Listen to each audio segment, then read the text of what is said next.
अब wealth statement में दिखा दिए वेल्थ स्टेटमेंट क्या है और क्या नहीं है। अब डिस्कस करते हैं कि ये वेल्थ स्टेटमेंट, अभी डिस्कस करते हैं ये वेल्थ स्टेटमेंट है क्या।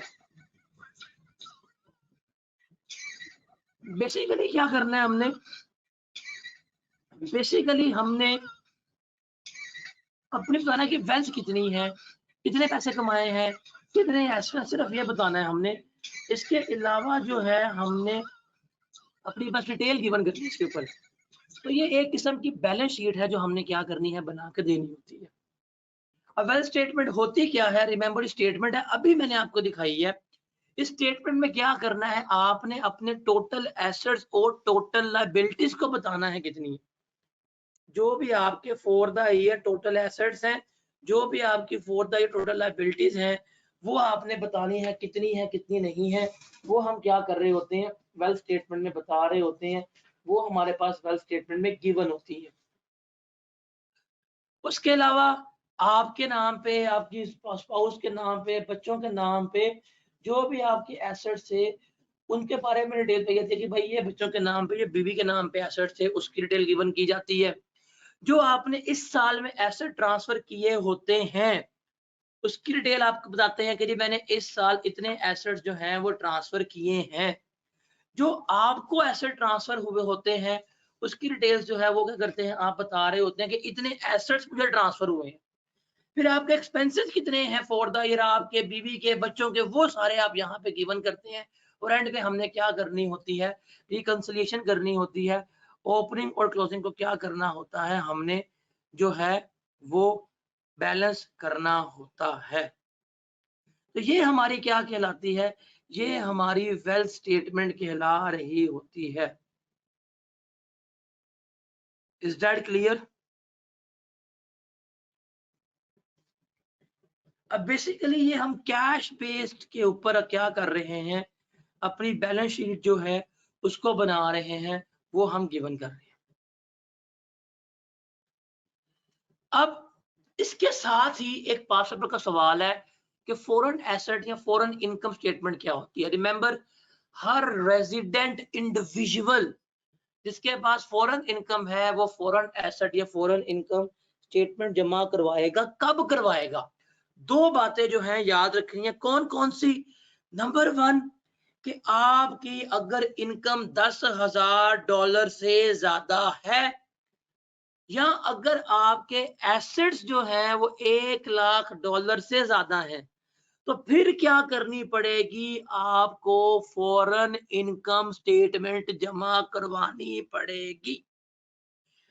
कौन सी दो बातें हैं, कौन सी दो कंडीशंस हैं, डॉलर इनकम $1,000 से $10,000 ज्यादा हो और एसेट जो है वो $1,00,000 से ज्यादा हो, तो क्या करेंगे, आप इसको फॉरेन एसेट स्टेटमेंट और फॉरेन इनकम स्टेटमेंट जमा करवाएंगे।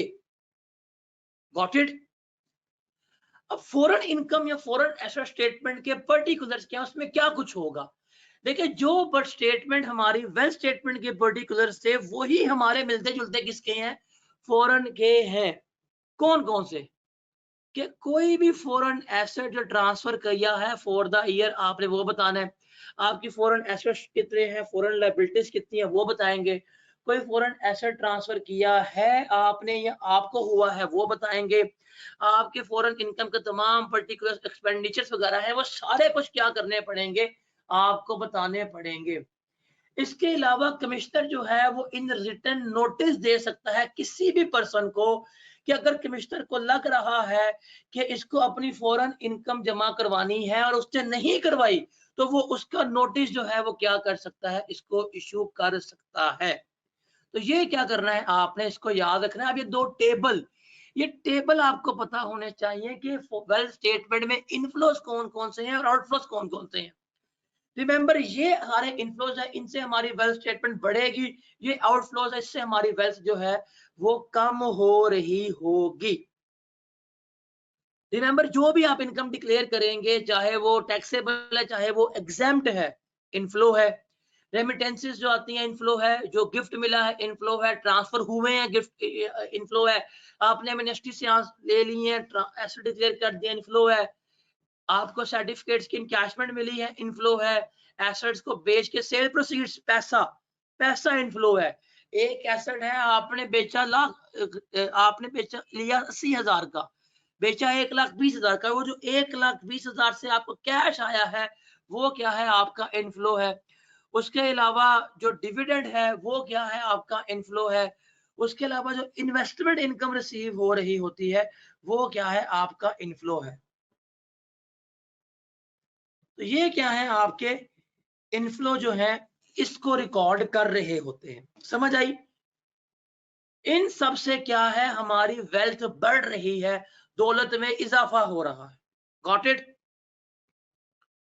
और आउटफ्लोस कौन कौन से हैं?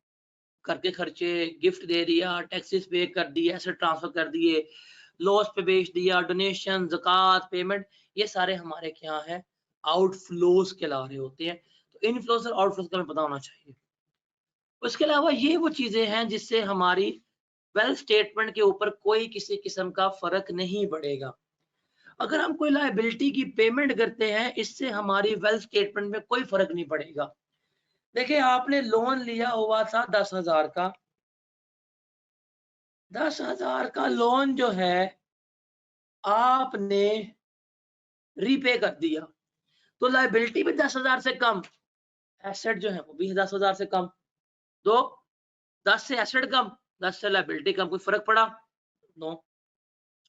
लोन लेके आते हैं, लाख का लोन लिया, एसेट बढ़ गए, लाख से लायबिलिटी बढ़ गई, फर्क पड़ा? Answer is no.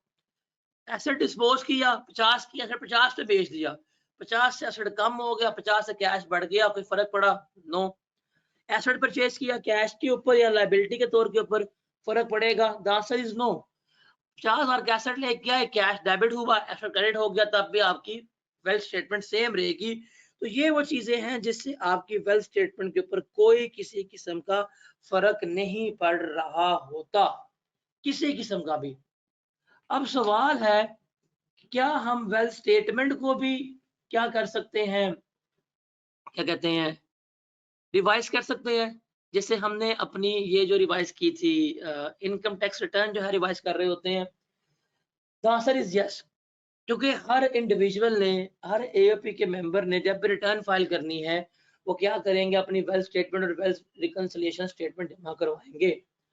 अगर किसी को लगता है पर्सन को कि जी उसकी वेल्थ स्टेटमेंट में कोई एरर है, कोई ओमिशन है, वो उसको रिवाइज कर सकता है।